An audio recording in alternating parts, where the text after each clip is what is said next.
어제도 교회에 저쪽 뻐러마이 예배당 쪽에 이제 우리 일꾼들이 와가지고 교회 잔디를 또 깎고 그리고 교회를 또 청소를 좀 했는데 그 교회 안에는 여러 나무들이 있어요. 근데 저는 사실 나무를 여기 와서 처음 해봤어요. 평생 페낭에 와가지고 처음 나무를 가꿔봤는데 잘 가꾸지는 못합니다. 그런데 두리안 나무는 어쨌든 조금씩 잘 크고 있어요. 5년 됐는데 아직 열매를 맺을 기미는 전혀 안 보입니다. 그래서 이제 제가 생각하기에 그런 마음이 드는 거죠. 또 그 페이퍼 플라워, 그 빨간 꽃을 피는 그 나무는 또 날마다 그런 것 같아요. 돌아보면 커 있고 돌아보면 커 있고 또 꽃이 피었다 지기도 하고 피었다 지기도 하고 꽃이 활짝 필 때는 너무 예쁘고. 그래서 제가 나무들을 볼 때마다 느끼는 건 뭐냐면 그렇구나. 때가 되면 꽃도 피고 때가 되면은 열매도 맺는구나. 아직 우리 교회 두리안 나무는 열매 맺지 않았지만 그 우리 교회의 울타리 너머에 있는 두리안 나무는 이번에 꽃이 엄청 폈습니다. 열매도 엄청 많이 달릴 것 같아요. 작년에 열매가 안 달렸거든요. 한두 개밖에. 저는 그걸 보면서 생명이 있으면 반드시 꽃이 피고 열매를 맺는다. 그리고 장성한다. 생명이 있으면. 생명이 없으면요. 그때는 큰일이죠. 생명이 없으면 아무리 기다려도 꽃이 피질 않고 생명이 없으면 아무리 기다려도 열매를 맺지 못한다는 거예요. 영혼도 똑같습니다. 우리 인생도 똑같아요. 그 영혼 안에 생명이 있으면 반드시 그 영혼은 변화되고 꽃이 피고 성장할 것이고 생명이 없으면 사실은 아무런 희망이 없죠. 아무런 희망이 없다. 그래서 어제도 우리 청소년 교류반을 마치면서 이 아이들 가운데 정말 예수님의 생명이 심겨졌으면 참 좋겠다. 그런 생각을 했어요. 10주간의 공부를 했지만 그 공부 자체가 이 아이들의 영적 생명을 보장하는 것은 아니기 때문에 하나님께서 이 영혼들 한 사람 한 사람을 긍휼히 여겨주셔서 정말 영적인 생명이 심겨졌으면 참 좋겠다 이런 생각을 했습니다. 오늘 새벽에도 기도했어요. 하나님, 우리 페낭 열린교회에 속한 많은 성도들이 있는데 언제 꽃이 필지 언제 열매를 맺을지 알 수는 없지만 그러나 반드시 생명은 있어야 되겠습니다. 중생하고 영혼의 새 생명의 원리가 심겨져서 영혼의 주도적인 성향이 거룩하게 변화되는 놀라운 성령의 역사를 일으켜 주옵소서라고 기도했어요. 가끔씩 목회자들이 목회를 하다가 탈진할 때가 오고 목회하다가 무력감을 느낄 때가 있거든요. 그 무력감은 어느 때 오느냐? 아무리 사역을 해도 영혼 안에 변화가 없을 때, 영혼 안에 생명의 역사가 일어나지 않을 때, 영혼 안에 꽃이 피고 열매를 맺지 않을 때, 그때 영적인 탈정이 와요. 그리고 무력감이 와요. 이걸 해서 뭐하나 싶은 거죠. 자기 인생을 드리고 자기 시간을 드리고 자기 온 삶을 드렸는데 아무런 변화가 일어나지 않을 때 그때 고통하게 되는 것이다. 저는 그래도 목회자 중에 행복한 사람이죠. 제가 우리 페낭 열린교회를 목회하면서 많은 사람들이 변화되고 그리고 열매까지는 모르겠는데 꽃이 피고 그리고 성장하는 모습을 많이 보았습니다. 때로는 열매를 맺힌 사람들도 있고요. 오늘 본문에 보면은 시편 1편은 두 가지 인생길을 보여줍니다. 하람아, 몇 가지 인생길을 보여준다고? 세 가지? 두 가지 인생길을 보여준다. 두 가지 인생길. 하나는 악인의 인생길이고 또 하나는 의인의 인생길이다. 오늘 본문에 나오는 4장 4절 5절을 직역해보면 이렇습니다. 그렇지 않다. 악인들은 오히려 겨와 같이 바람이 그것을 날려버리는 그러므로 서지 못한다. 악인들은 심판에서 그리고 죄인들은 의인의 모임 안에. 그래서 이것을 한국말로 자연스럽게 번역한 것이 오늘 본문이에요. 악인들은 그렇지 아니하며 오직 바람에 나는 겨와 같도다. 그러므로 악인들은 심판대에 서지 못하며 죄인들이 의인의 모임에 들지 못하리로다. 여러분, 악인들이 누구냐? 악인들은 하나님을 떠나 있는 사람, 생명이 없는 사람들이 악인이에요. 하나님의 말씀 없이 자기 방식대로, 자기 생각대로, 감정대로 살아가는 사람들이에요. 그런 사람들이 누구라고요? 함이라, 누구라고? 악인들이다. 악인들. 우리가 악인들 생각하면 막 못된 사람도 악인이에요. 그런데 성경에서 바라보는 악인의 기준은 더 넓다. 하나님을 떠나서 살아가는 사람, 단순히 범죄하는 자가 아니라, 존 칼빈은 그랬어요. 이 악인은 단순히 범죄하는 사람이 아니라 하나님을 경외하는 삶의 질서에서 벗어난 사람입니다. 하나님을 존중하지도 사랑하지도 않고 살아가는 사람, 그 모든 사람이 누구냐? 악인이다. 악인들은 하나님 없이도 살 수 있으며 자기 인생길을 선택하며 살 수 있다고 생각한다는 거예요. 이 악인들의 인생과 삶은 치명적으로 세 가지 결함을 드러냅니다. 오늘 본문에 보면 첫 번째, 이 악인들의 삶은 어떤 삶이냐? 생명의 뿌리가 없다는 거예요. 자, 악인들에게 뭐가 없다고 하라마? 생명의 뿌리가 없다. 그러니 생명이 없죠. 생명의 뿌리가 없으니 오직 바람에 나는 겨와 같다 그랬어요. 겨라는 것을 우리 친구들은 본 적이 없을 텐데, 겨라는 거는 곡식을 이렇게 탈곡하고 나면 남는 그 쭉정이, 이 탈곡하고 알맹이가 나오고 나서 껍질만 남은 것을 겨라고 해요. 껍질이나 그런 부스러기, 곡식 부스러기, 이것을 겨라고 해요. 그런데 바람이 불면은 알맹이가 없으니까 어때요? 이 겨가 바람에 휙 하고 날아간다는 거예요. 그래서 악인들의 삶은 생명이 없기 때문에 바람이 불면 날아가는 겨와 같다. 이 장면은 고대 이스라엘 백성들이 높은 언덕에서 곡식을 이제 털어가지고 키질을 하는 거죠. 이렇게. 그럼 바람이 불면 이 겨들은 다 날아가고 곡식만 그 앞에 떨어진다는 거예요. 겉으로 보기에는 이 알곡과 겨가 거의 비슷해요. 껍질이 똑같으니까. 그것이 알맹이가 있는지 없는지를 까봐야 알 수 있어요. 근데 또 어떻게 알 수 있을까요? 까보지 않아도 바람만 불면 알 수 있어. 알맹이가 없는 건 바람이 불면 어떻게 돼요? 바람이 불면 어떻게 될까? 연재야? 바람 불면 날아간다. 그렇습니다. 바람 불면 날아가 버려요. 왜요? 알맹이가 없으니까. 생명의 뿌리가 없기 때문에 날아가 버린다. 알곡과 겨는 겉모습은 거의 똑같아요. 그런데 결정적 차이는 뭐냐? 생명이 있느냐 없느냐, 생명의 뿌리가 있느냐 없느냐, 그게 다르다 이거예요. 이 땅을 살아가는 사람들 겉모습은 다 똑같아요. 다 똑같아요. 근데 우리는 그 사람들을 볼 때 달리 봐요. 이 사람은 영적인 생명이 있느냐, 이 사람은 영적인 생명이 없느냐. 생명의 뿌리가 있느냐 없느냐, 이건 하늘과 땅 차이라 이거예요. 악인들의 삶은 겉으로 볼 때 화려해 보일 수 있습니다.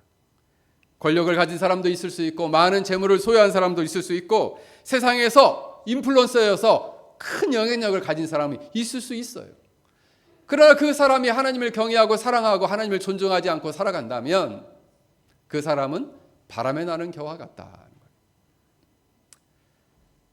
찰스 스펄전 목사님은 오늘 본문을 해석하면서 이렇게 얘기했습니다. 악인은 본질적으로 가치가 없고 죽어 있으며 아무런 유익이 없는 존재이다. 그들의 삶은 하나님 보실 때 영원한 가치가, 유익이 없다는 거예요.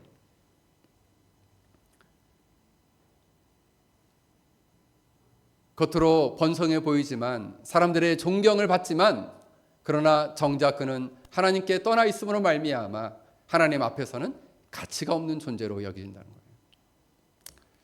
저희 어릴 적에 성탄절 되면은 크리스마스, 요즘은 이제 막 이런 플라스틱 같은 게 많이 발전돼 가지고 이 소나무 모양도 너무 예쁘게 나오고 거기에 또 장식도 보통 하는데, 우리 어릴 적에는 우리 그 교회 선배들이 산에 올라가서 소나무를 베었어요. 진짜로. 하고 예쁘게 된 소나무를 산에 올라가서 톱을 들고 올라가가지고 찾아가지고 그를 2개씩 잘라가지고 가져오거든요. 큰 거를 2개 양쪽에 세우거든요. 하고 이제 끝에는 이제 철사를 묶어가지고 이제 고정을 시켜요. 근데 처음에는 이제 장식을 이렇게 하면 너무 예쁘거든요. 근데 한 주 지나고 2주 지나면 이 소나무 어떻게 될까요? 누렇게 떨어져요. 왜요? 뿌리가 없으니까. 겉은 처음에는 아주 쌍쌍합니다. 푸릇푸릇해요. 처음에는. 근데 한 주 지나고 2주 지나면 이제 부실부실하면서 떨어지기 시작해요. 왜냐하면 시간이 지나면 생명이 없기 때문에, 생명의 뿌리가 없기 때문에 그 겉은 아름다워 보이지만 금방 시들고 만다. 요한복음 15장 5절에 이렇게 말합니다. 나는 포도나무여 너희는 가지니 그가 내 안에 내가 그 안에 거하면 사람이 열매를 많이 맺나니 나를 떠나서는 너희가 아무것도 할 수 없느니라. 주님을 떠나서 살아가는 사람은 아무것도 할 수 없다는 거예요. 두 번째로 악인의 인생, 악인의 삶은 어떠한 삶일까요? 악인의 삶은 방향이 없다라는 거예요. 여러분, 이 겨의 특징은 스스로 움직이질 못합니다. 왜냐하면 무게도 없어요. 스스로 삶의 방향을 정하지 못해요. 왜? 그럼 어떻게 이 겨는 움직입니까? 바람이 부는 대로 움직인다는 거예요. 동에서 서쪽으로 불면은 동에서 서로 가고, 서쪽에서 동으로 바람이 불면 그 바람이 부는 방향을 따라서 겨가 날아간다. 악인의 삶은 이처럼 삶의 방향이 없어요. 예수를 믿는 사람, 생명의 뿌리가 있는 사람, 하나님을 경외하며 살아가는 사람은 삶의 기준이 뭐가 있냐면 하나님의 말씀이 있어요. 자, 의인의 삶에는 뭐가 있다고요? 설아야? 어떤 기준이 있을까? 다윗이, 이재금만 목사님 얘기했는데 하준이, 그렇지. 하나님의 말씀, 기준이 명확하게 있기 때문에 어떠한 삶의 방향으로 가야 할지를 잘 헷갈릴 때가 있잖아요. 그때마다 말씀이 정해주는 방향대로 말씀 안에서 하나님의 뜻을 발견하고 그 뜻에 순종하며 가게 된다는 거죠. 근데 악인들은요, 그렇지 않다는 거예요. 악인들은 바람을 따라 이리저리 흔들리며 바람 부는 대로 간다. 그런데 여러분, 목사님, 바람 부는 대로 가니까 너무 자유로운 인생 아닙니까? 나의 인생은 진짜 바람 부는 인생, 자유로운 인생 아닙니까? 존 오웬 목사님은 이러한 삶을 이렇게 표현했습니다. 하나님 없이 사는 사람은 스스로 방향을 정하는 것 같지만 사실 죄와 세상의 바람에 끌려다닌다. 자유로운 것 같지만 여전히 죄와 세상의 바람에 끌려다닌다는 거예요. 왜? 스스로 인생의 삶의 방향을 정하며 살아갈 수 없기 때문에. 그래서 세상의 가치관에 끌려가고 사람들의 눈치, 시선을 나 저 사람들이 어떻게 보나? 그 사람들 때문에 그 시선에 모두 온통 관심이 거기에 쏠리는 거죠. 요즘 사람들이 보통 관종이라고 하죠. 관종. 신조어죠. 관종. 관종 뭐예요? 누구라도 주목받기 원하는 사람 뭐예요? 그래서 막 멋진 데 가면 사진 찍어서 나 여기 갔다. 맛있는 거 먹으면 나 이거 먹었다. 꼭 사진을 찍죠. 왜요? 사람들의 시선이 중요해. 누구 여기 갔구나. 그래서 별로 소유가 별로 없는데, 가진 것이 별로 없는데 비싼 가방 사가지고 나 이거 가졌다. 사진 찍어서 올리는 거예요. 왜요? 삶의 방향이 없기 때문에. 세상 사람들의 시선에 끌려다니고 세상 사람들이 중요하게 여기는 가치관에 끌려다닌다. 마치 고장난 배가 운전대 키가 고장나면 물길이 바람 부는 대로 갈 수밖에 없는 것처럼 그렇게 살아갈 수밖에 없다는 거예요. 사랑하는 성도 여러분, 의인의 삶은 그러나 세상이 흔들려도 흔들리지 않습니다. 왜냐하면 그 삶의 중심에는 하나님의 말씀이 있기 때문에. 그의 생명의 뿌리를 하나님께 잇대어 있기 때문에 흔들리지 않는다. 세 번째로 악인의 삶은 어떤 삶을 결국 살게 될까요? 자, 따라서 하겠습니다. 악인의 삶은 결국 사라진다. 결국 사라진다는 거예요. 심판을 견디지 못하고 결국 사라진다.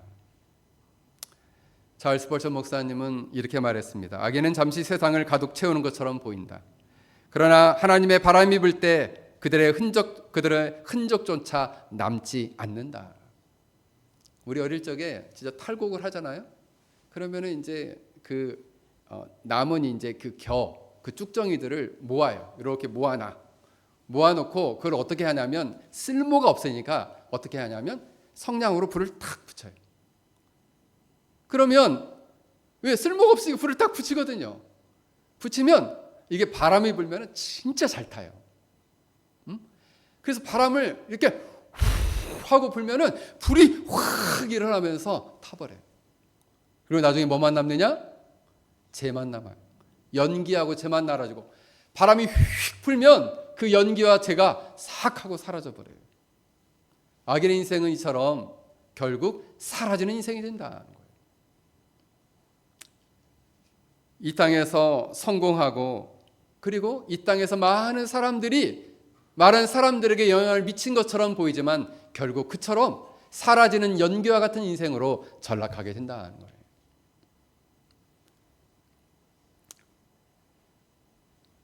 그래서 이제 여러분, 악인들은 얼마 전에도 뉴스에 보니까 어떤 연예인이 죽은 지 몇 주년 됐다, 어떤 연예인이 죽은 지 막 10년 됐다 이러는데 그 사람을 기억하려는 거죠. 그죠? 대부분의 사람들은요, 무명한 자로 살기 때문에 그래서 여기 보면 악인들은 시편 37편 10절에 이렇게 말합니다. 잠시 후에는 악인이 없어지리니 내가 그것을 자세히 살필지라도 없으리로다. 자세히 이 악인들의 삶은 어떻게 살았나 살피지만 금방 사라지고 만다는 거예요. 그래서 이 악인들의 삶은 영원한 기억 속에서의 실종이다 이렇게 표현합니다. 아무도 기억해주지 않아요. 그 사람이 살았던 삶을 그 어떤 사람도 기억해주지 않고 기억 저편으로 사라져버리게 될 것이다. 사랑하는 성도 여러분, 여러분의 인생은 어떤 길을 가고 있습니까? 의인의 길을 가고 있습니까? 악인의 길을 갖고 있습니까? 생명의 뿌리가 있는 가운데 살아가고 있습니까?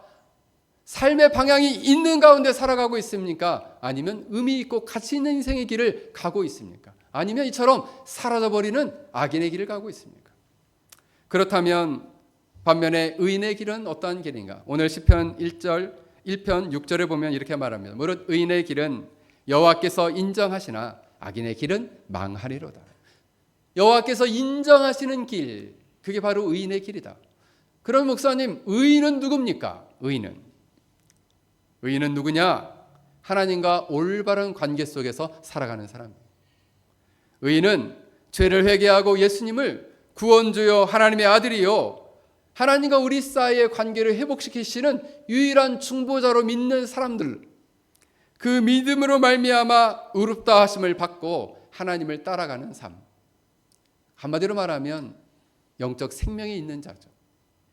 성령으로 말미암아 그 영혼 안에 생명이 심겨진 자, 그리하여서 하나님과 올바른 관계를 맺은 사람, 하나님을 현재적으로 사랑하며 의지하며 살아가는 사람, 그 사람들이 의인이다. 자, 이 의인 안에는 뭐가 있을까요?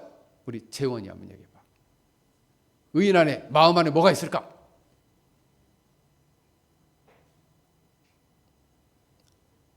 자, 생명이 있다. 그래. 야, 역시 우리 재원이 잘했어. 생명이 있어요, 생명. 의인 안에 생명이 있고 하나님을 향한 사랑이 있고 그 진리에 대한 순종하는 삶이 있다는 거예요. 오늘 6편을 보면 1편 6절을 보면은 이 본문을 해석해 보면 이렇습니다. 여호와께서 의인의 길을 아시는도다. 그러나 악인의 길은 망하리로다. 여러분, 이 은혜의 길은 어떤 인생일까요? 첫 번째로 그 의인의 길은 하나님이 아시는 삶이다. 아시는 인생이다. 하나님이 내가 너를 안다! 라고 하는 거죠. 내가 너를 안다. 이 안다라는 단어가 히브리 말로는 인정하다는 단어가 야다라는 단어가 쓰였어요. 이것은 하나님과 관계 안에서 그의 마음 안에 있는 사랑을 아신다, 이런 거예요. 사랑을 아신다. 그래서 아모스 3장 2절에 보면 내가 땅의 모든 족속들 가운데 너희만 알았나니, 하나님은 세상에 많은 사람들이 있는데 오직 누구만 아느냐? 그 마음 안에 생명이 있는 자, 그 마음 안에 하나님을 경외하고 사랑하는 자를 아신다. 세상 사람들이 사람들을 평가할 때 얼마나 유명한가, 얼마나 성공했는가, 얼마나 많은 사람들로부터 인정받느냐가 중요하지만 하나님은 그 사람을 잘 알지 못해요. 오히려 하나님은 어떤 사람에게 주목하시느냐? 하나님을 경외하고 하나님을 두려워하며 하나님을 사랑하고 하나님을 섬기고 하나님을 의지하는 자, 그 자를 아신다. 여러분들이 이제 생각을 합니다. 이번 주에 제가 광고 때 잠깐 말씀을 드리겠지만 이 뻐르마이 지역에 이제 그 미얀마 난민들이 사는 지역에 불이 나가지고 여러 가지 어려움을 겪어가지고 우리 교인들이 좀 많이 돕고 교회 차원에서도 좀 도왔는데, 거기 가니까 이제 제가 이 페낭에서 온 지 벌써 7년 됐는데 그동안 선교사 모임을 많이 했거든요. 그래서 제가 선교사님들은 웬만한 분들은 다 알거든요. 근데 거기 가서 이번에 처음 만난 분이 계셨습니다. 처음 만난 분.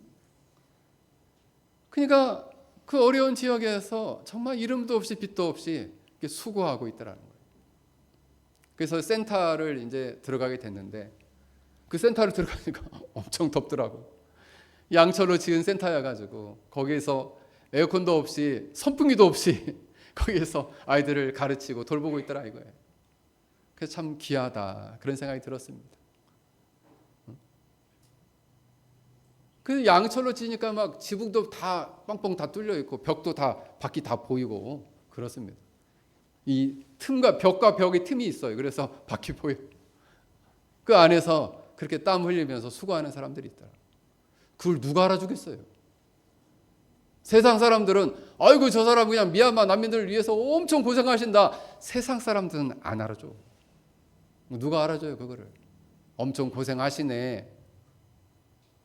세상 사람들은 그분들의 삶을 이렇게 생각할 거예요. 별스럽게 사신다. 그런데 누구는 아실까요? 하나님은 아신다. 하나님은 아신다. 그렇게 빛도 없이 이름도 없이 수고하고 애쓰는 것을 하나님은 아시죠. 하나님은 그분을 주목하고 계시죠. 저도 중국에 사역할 때 힘든 적들이 있었습니다. 참 워낙 감시가 심하고 어려우니까 누구를 만나서 얘기할 수도 없고, 그때 제 마음 안에 굉장히 그 공고함이 찾아온 적이 있었어요. 그래서 정말 나는 이곳에서 이렇게 고립된 채로 이렇게 사역을 하는구나. 그래서 이 좀 어려운 말로 이 실존적인 외로움이 왔었어요. 근데 그때 너무 놀라운 말씀을 깨닫게 됐어요. 그게 바로 뭐냐? 깊은 산 속에 한 송이 피어 있는 꽃을 하나님이 아신다. 이런 것처럼 하나님을 경외하는 자, 하나님의 뜻대로 순종하며 살아가는 자, 하나님을 사랑하는 자, 그 영혼 안에 하나님의 생명이 심겨진 자는 하나님이 그를 아신다라는 거예요.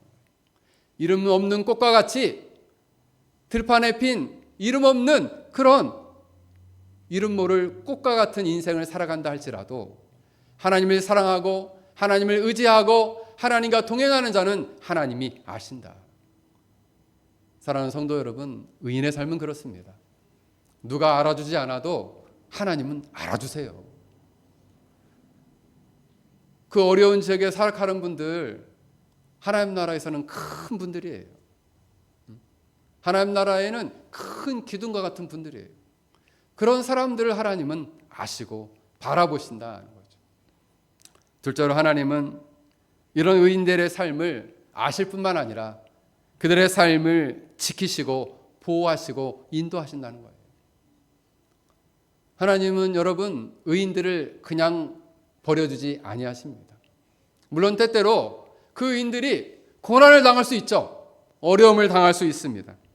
그러나 무관심하게 바라보는 것이 아니라 알아보시고 돌보시고 그를 지키신다. 요즘 학기 초라가지고 감기가 돌아서 오늘도 교회 못 온 가정들도 있는데, 여러분 열나면은 엄마들이 금방 알아채죠. 숨소리가 쌕쌕 남아도 잠자는 소리만 들어도 어이구 얘가 좀 조금 뭐가 이상한데, 응? 목소리가 조금 컬컬해도 얘 좀 뭐가 이상한데, 금방 엄마가 아신다는 거죠. 조금만 열이 나도 아셔요. 근데 엄마가 그래 너 그냥 열 난 채 있어라. 응? 그래 너 목소리 그냥 이렇게 목이 이렇게 쌕쌕거리는 채로 있어라. 그렇게 하시나요? 어떻게 해요? 자, 그렇게 하면 어떻게 할까? 우리 서율이 한번 얘기해봐. 어떻게 해? 엄마가 어떻게 해줘? 병원에 데려다 줘. 그렇습니다. 병원에 데려다 준다. 약도 먹이고 열나면은 엄마가 어떻게 해줘요? 저도 어릴 적에 생각해보면 제가 막 열이 났을 때 저희 어머니가 수건을 차갑게 물에 해가지고 제 머리에 밤새 제 머리에서 열이 내도록 오르락 내리락 했던 기억이 납니다. 부모님들은 우리 친구들이 아프면 어때요? 돌봐주죠. 돌보고 아프면 약도 먹여주고 입맛이 없다 그러면 맛있는 음식도 해가지고 주고 그렇게 여러분을 돌보는 것처럼 의인의 삶, 의인의 인생도 하나님께서 돌보시고 지키시고 인도해 주신다. 할렐루야. 그래서 여러분 때때로 여러분들의 인생을 살다가 원치 않는 고난과 어려움을 부닥치게 되었을 때 낙심하거나 절망해서는 안 됩니다. 하나님 나를 지켜주시고 우리 가정을 지켜주시고 우리 가정을 인도해 주시고 우리 가정을 돌봐 주십시오 라고 여러분 기도하셔야 돼요. 저는 우리 교회 성도를 위해서 매일 기도합니다. 하나님 이 영혼 하나님께 맡겨드립니다. 우리 이 페낭 열린교회에 속한 온 성도들 안에 이 생명의 역사가 일어날 수 있도록 하나님 은혜를 내려 주옵소서. 기도합니다. 시편 121편 7절에 이렇게 말씀합니다. 여호와께서 너를 지켜 모든 환난을 면하게 하시며 또 내 영혼을 지키시리로다. 때로 고난과 어려움이 올 때는 어떻게 합니까? 피할 길을 주시든지 그 고난을 이겨낼 수 있는 힘과 능력과 지혜를 주시든지. 할렐루야.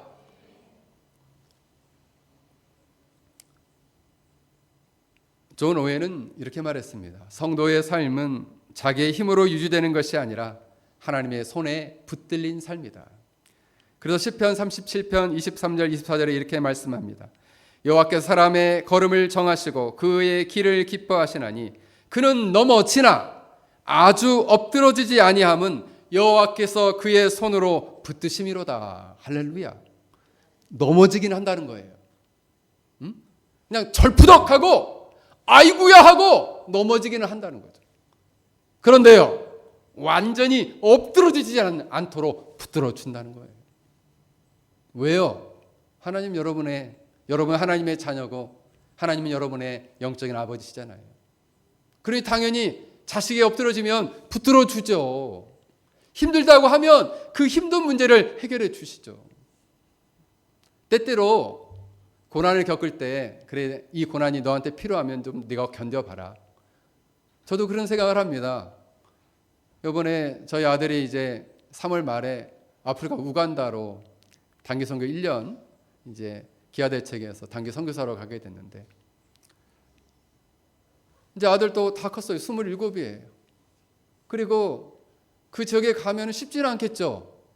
밥 먹는 것부터 얘가 또 먹는 걸 좋아하는데 먹는 게 이제 한국처럼 풍부하지는 않을 것이고 그리고 또 사는 환경 자체가 자기가 살았던 환경하고는 너무 다를 것이고 그래서 뭐 이제 황열 주사도 예방 주사도 맞고 말라리아 예방하는 것도 이제 준비를 하고 이제 그렇게 해서 간다고 해요. 근데 이 아이가 어렵다고 그래 엄마 아빠가 다 대신 너희 고난은 당하주마 그렇게 할 수가 없어요. 그래 네가 당할 복은 네가 네 몫의 어려움은 네가 견뎌야지. 왜요? 그래야지 홀로 쓸 거 아니에요. 언제까지 엄마 아빠가 그래 네가 어렵냐 내가 대신 해주마. 그래 못한다. 때때로 우리에게 고난을 주실 수 있습니다. 그러나 하나님은 완전히 우리가 엎드러지도록 하지는 않으신다. 그래서 참 좋으신 분이에요, 하나님. 그래서 어려우면 그냥 뭐 하면 돼요? 이렇게 너무 어렵고 힘들면 어떻게 하면 됩니까? 자, 우리 이번에 청소년 교류반 한 친구들 한번 물어보자. 자, 이렇게 너무 힘들고 어려우면 어떻게 하면 될까요? 우리 지율이. 기도한다! 그렇지. 엎드려 기도하면 됩니다. 우리 현진이가 뭐 고개를 끄덕끄덕 하는데, 그렇습니다. 기도하면 돼요. 하나님께 매달리고 하나님 의지하면 돼요. 하나님이 손이 짧아진 건 아니잖아요. 우리를 붙들어 주십니다. 할렐루야. 여러분이 고난 가운데 있습니까? 어려움 가운데 있습니까? 여러분을 돌보시고 지키시고 보호하시고 인도하시는 하나님의 손을 굳게 붙드시기를 주의 이름으로 간절히 축원합니다. 마지막으로 의인의 길은 하나님의 섭리로 완성하신다라는 거예요. 하나님은 의인의 인생을 우연에 맡겨두지 아니하십니다. 잠언 16장 9절에 사람의 마음으로 자기의 길을 계획할지라도 그의 걸음을 인도하시는 이는 여호와 신이라 라고 말씀합니다. 여러분, 의인의 삶 속에서 실패, 고난, 연약함, 넘어짐이 있지만 이 모든 것을 사용해서 하나님은 그 의인의 길을 완성하신다. 심지어 그 고난과 실패와 어려움조차를 그 어려움을 통해서도 하나님이 그 의인의 길을 완성하신다.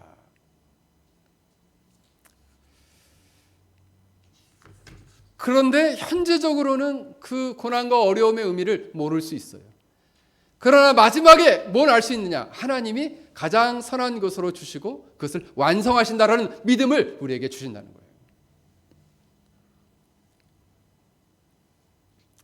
칼빈은 그래서 이렇게 말합니다. 하나님의 섭리는 우리의 인생을 우연의 바다에 맡기지 않고 하나님의 목적을 향해 인도하신다. 여러분, 영화를 좋아하시는 분들 많이 계실 텐데 저는 영화 중에서 새드 엔딩 하는 영화 별로 안 좋아합니다. 어떤 영화 좋아하느냐? 해피엔딩 좋아해요. 해피엔딩. 그래서 이제 가끔씩 이럴 때가 있죠. 막 주인공이 나쁜 사람한테 잡혀가지고 꽁꽁 묶였어요. 그래서 꼭 죽게 생겼어. 그때 이제 저는 영화의 결말을 모르면 막 이제 이거 어떻게 될까? 이거 어떡하지? 막 근심하죠. 근데 영화의 결말을 알아요. 해피엔딩을 알아요. 그럼 어떻게 돼요? 어떻게든 풀려나겠지.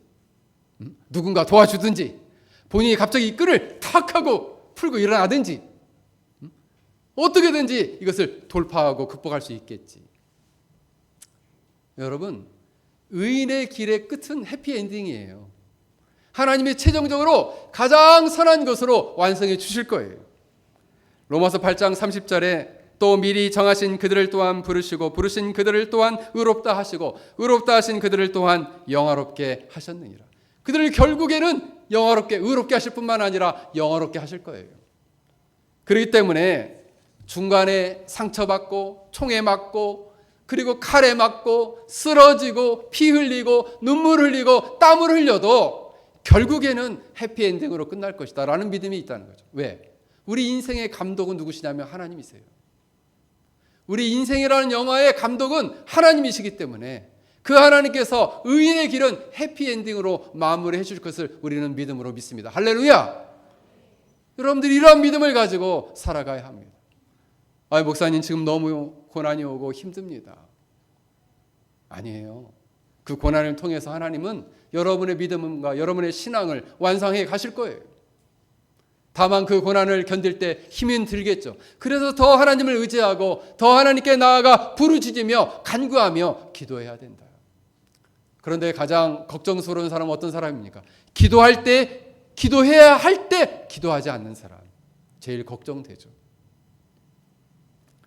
사랑하는 성도 여러분, 그렇다면 우리는 이렇게 의인의 길을 끝까지 우리의 길을 완성해 가시는 하나님 앞에 우리는 그러면 어떻게 해야 할까요? 우리는 이해되지 않는 순간에도 하나님을 신뢰해야 합니다. 뿐만 아니라 넘어져도 다시금 하나님께 돌아와야 합니다. 그리고 장차 마지막 하나님께서 이루실 그 영광을 믿음으로 바라보며 우리 하루의 삶을, 우리의 인생을 살아가야 합니다. 여러분, 이처럼 하나님 보시기에 참으로 아름답고 그리고 빛나는 그런 복된 인생을 살아갈 수 있기를 주의 이름으로 간절히 축원합니다. 오늘 말씀을 생각하며 우리 함께 같이